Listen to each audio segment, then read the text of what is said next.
everyone, and welcome back. Welcome to my most excited video I've been most excited to film, my top 10 books of 2020. I've been agonizing over this list for a while. Like, I started making this list in November just to kind of see where I was at, and then I've slowly kind of taken things off, moved them around. I basically made a list of like what I thought could make it on the list, and then I've narrowed it down to 10. And then I did rank them. So I will talk about my most favorite book last, and then number 10 first. All of these books are 4.5 or 5 stars. So they're all great. I recommend every single one of them. Yeah.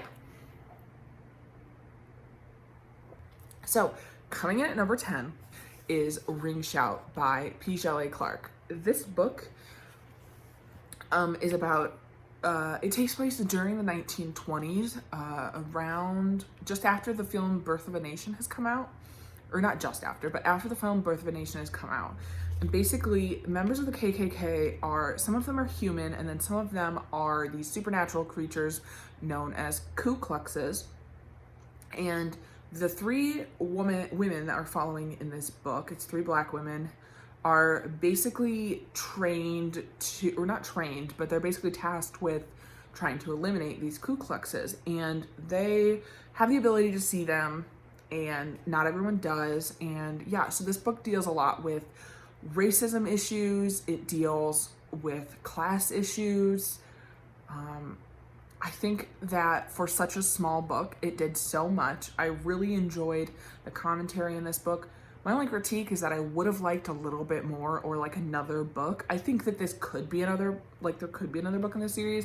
I don't know that that's what's gonna happen, but yeah, I really enjoyed my time with this. I listened to the audiobook and read it, and I recommend either way. I do think it is slightly easier with the audio if you have trouble reading like dialect speaking. Like if someone says him, but they're really saying, they say it like im, and so the author will take off the H, and so you'll just see im.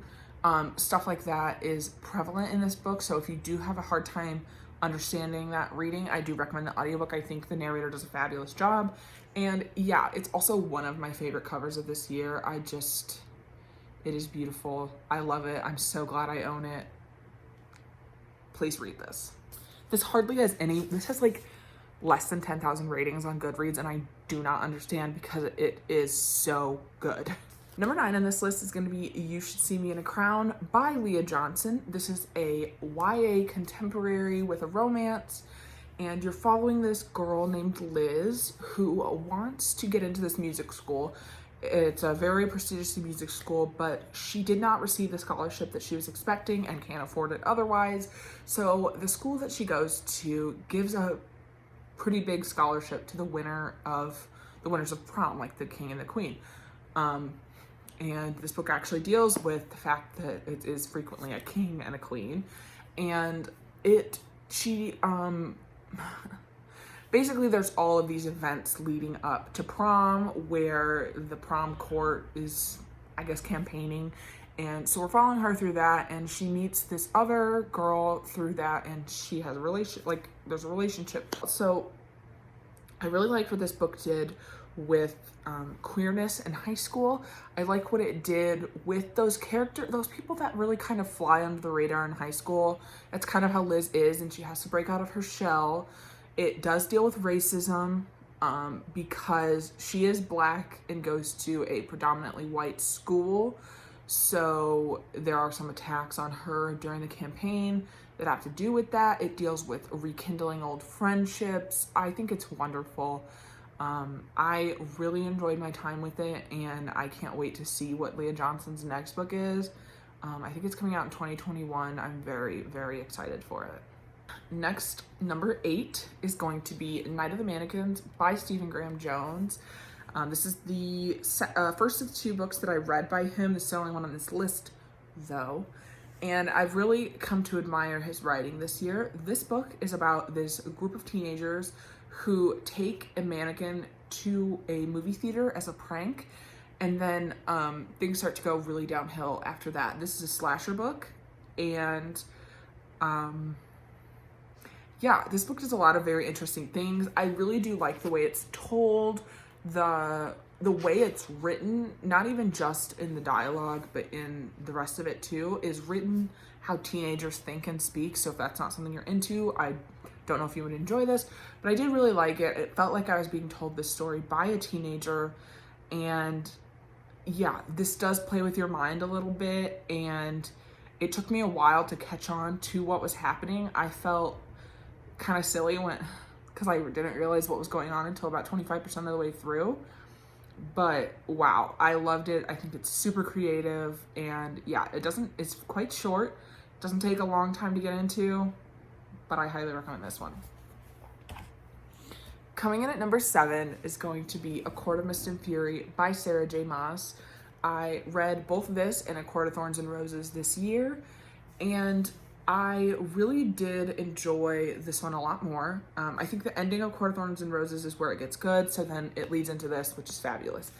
What did I like about this? Oh my goodness. So I loved the journey that Feyre goes on, that who she is at the beginning of this book and who she is at the end of this book are very different people.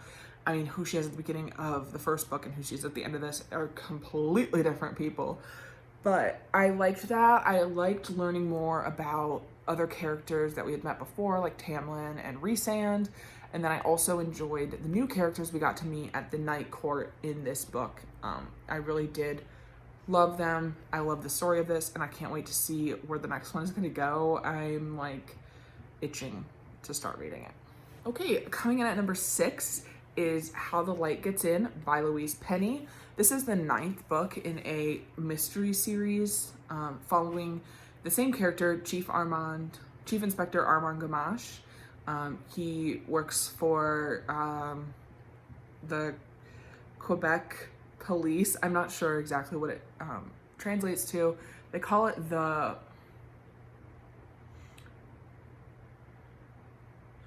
I'm not sure, but basically most of these mysteries take place around the town of Three Pines. It's a very small village, kind of hidden away and secluded, and yeah, people die there. It's very like it's cozy mystery, but slightly more brutal. So in this one, Chief Inspector Gamache is kind of unofficially taking this assignment on. This woman everybody thinks was accidentally killed, but the other people don't think that. There are a few people in town who don't think that, and so they ask him to just look into it. And so this book is about him discovering who that woman is, and then was she killed or not. But the reason why I love this book so much is there has been some conflict going on with Chief Inspector Gamache and his number 2, Inspector Beauvoir. And in this story, it really comes to a head, and we're dealing with the conflict in their relationship.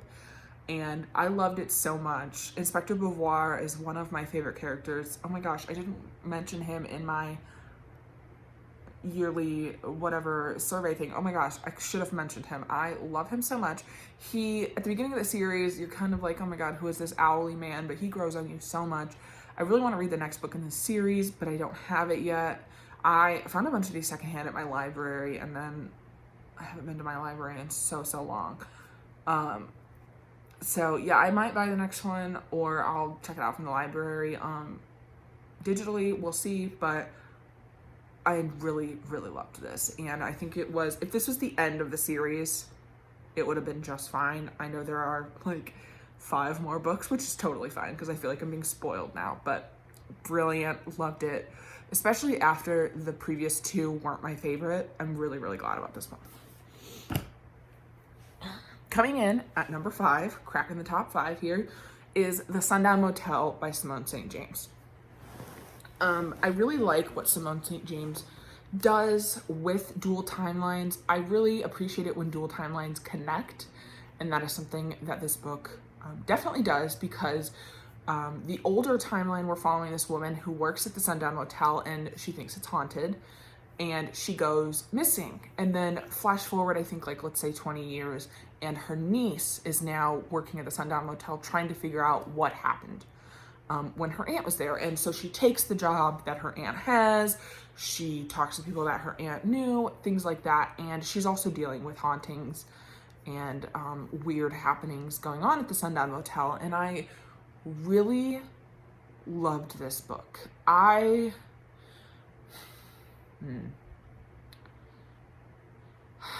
Things that I loved about this are really hard to talk about because they're kind of spoilery, but I liked where the story went. I liked the progression of the haunting and the conclusion of what was really going on. I enjoyed that. And I just think that I connected really well to both of the characters in each timeline. The same thing happened to me with the Broken Girls. There was like a group of 4 and then another girl in that one. And I felt deeply connected to all of the stories. I really was invested in what was happening. And yeah, I really did love this book. Number 4 is going to be Cersei by Madeline Miller. This book is a retelling of the myths that include Cersei. You're in basically from her at a young age to hundreds of years later, because she's kind of a goddess. Or she's not a goddess. She is a witch, but I don't know. She's the daughter of Helios, the sun god. So I don't know if that makes her a goddess. I don't know. But anyway, we're following her and all of the different things that happen to her. So she encounters Daedalus, who is the father of Icarus. At one point, she encounters Odysseus. There are other characters from Greek mythology in this. But really what I loved about this book was Cersei herself. I think she is an amazing character. You learn so much about her through this and through the struggles she has to go through between being ostracized, between people coming and trying to do things to her, and she deals with motherhood. So there's a lot in this, and I really loved it. I highly recommend the audiobook. Perdita Weeks, who narrates it, is just fabulous. This book hit my soul. I am itching for a reread or a re-listen probably of it. I love it. In another year, this might have been my favorite book of the year, but this was a great year, so this ended up at number 4. Coming in at number 3 is going to be The Shining by Stephen King. I am shocked that this is not number 1. I read this back in February, I think, and I was blown away. This is amazing. It is so much better than the movie. The movie is a completely different entity to me at this point because the story is so different. Like, you're still following this family who is at the Overlook Hotel for 5 months, but in this book, Jack Torrance is very, he's a normal man with issues at the beginning. He's not how Jack Nicholson is at the beginning of the Shining movie, where he's already kind of losing his mind. Jack Torrance really goes through a lot in this book and is progressively losing his mind throughout the book. And that is what I loved so much about this, is that you saw this man completely and totally change. This is so much more scary than the movie. I really, really loved this. I highly recommend reading it, especially like in the winter time. I read this just before lockdown, and I mean, what more relatable story than these people? I mean, these guys were only supposed to be locked up for 5 months. I've been locked up for 9, so like, complain a little bit? Come on. That's definitely my favorite Stephen King book I've read, I think. My number 2 book of the year, I actually own an e-copy of, and that is The Long Way to a Small Angry Planet by Becky Chambers. I've talked about this book a lot this year ever since I read it. Basically, you're following this ragtag group of this ragtag crew on the ship called the Wayfarer, and they basically take on this new mission where they're going to be drilling holes. I think it's like drilling holes in black holes or connecting black holes. And so they're on this really long journey. And what's really wonderful about that is that we're spending so much time with these characters on the ship together that we really get to know them. We get to know their relationships. And that is what I really loved about this book, was the characters. I think that the plot was interesting, don't get me wrong. I really did enjoy the places they went to, things that they did on their way to their end destination where they were going to be drilling, but really I fell in love with the characters in this book. And I just think the way Becky Chambers writes her story is really about getting to know the people that the story is about. And yeah, I love it so much. I'm nervous to read the next one because I know it's not following the same characters, but I'm excited to see where it's gonna go. Okay, now it's time for number 1. Can you guess what it was? If you guessed The Southern Book Club's Guide to Slaying Vampires by Grady Hendrix, you are correct. If you didn't, I'm sorry, you're wrong, but that's okay. You're allowed to be wrong. Wow. I loved this book way more than I thought I would. You're following this group of housewives who are in this true crime book club together, and you're also, the other storyline in this is that this woman thinks that her new neighbor is a vampire. And it's a really interesting look at housewives in the 90s and expectations of women at that time, especially in the South. This takes place in Georgia. And I think that is a really interesting commentary being made about expectations of women in the South. And this is in the 90s, but I do think some of this can still be applied today. And there's interesting conversations about true crime in this, which I felt were really relatable. As somebody who reads, listens to, watches a lot of true crime, I really connected with the characters on this. I liked the characters you weren't supposed to like in this, I think, like Slick and Grace. I don't know if you're supposed to love them like I did, but wow, I fell in love with all of the women in the book club. I just really liked them. I think there was conversations about race in this as well. That while that like deeply dove into, I think it was probably as deeply as a woman in the 90s would dive into these problems of race, because one of the reasons that she thinks her neighbor's a vampire is because there's a lot of children in the lower income area, predominantly Black children, being like kidnapped or going missing, and then they turn up and they're weird after that. They're probably vampires, right? We'll see. Or you'll see. I already know. But yeah, I really enjoyed reading this. I think Grady Hendrix is cemented as one of my favorite authors after only having read 2 of his books. I'm gonna read Horror Store next year, and he has a new one coming out. And yeah, I love this book. I love it way more than I thought I would when I bought it. I love the cover.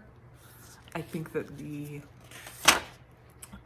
naked hardback is adorable because it has like a little public library stamp on it. Oh, they're in South Carolina, not Florida, not Georgia, excuse me. I'm not sure why I thought it was Georgia, but I did. Probably because of the peach, let's be honest. And then inside is beautiful. Like, it's just a beautiful object to have. And then the story is wonderful as well. So, yeah, that's it. I'm done. Those are my 10 favorite books of the year. Wow. Yeah, it was a great reading year. Despite everything going on, I did read some books that I really, really loved, and I just hope that 2021 is even better as a reading year somehow. I'm not going to put the bad vibes into the world that I think that, I'm not going to put it out into the world that I think 2021 is going to be the greatest year of all time after 2020. I don't believe that, but hopefully it's better than 2020. We shall see, but I will be here reading books no matter what. So, yeah, please give this video a thumbs up if you enjoyed hearing my thoughts on these 10 books. Let me know down below what your favorite books, however many you want to say, were this year. I would love to know. I'm always on the hunt for recommendations or to be persuaded to move books higher up on my list. Yeah, and please hit that subscribe button down below if you want to finish out Bookmas with me and see what's coming in 2021. Thank you so much for watching, and I will see you in the next one. Bye.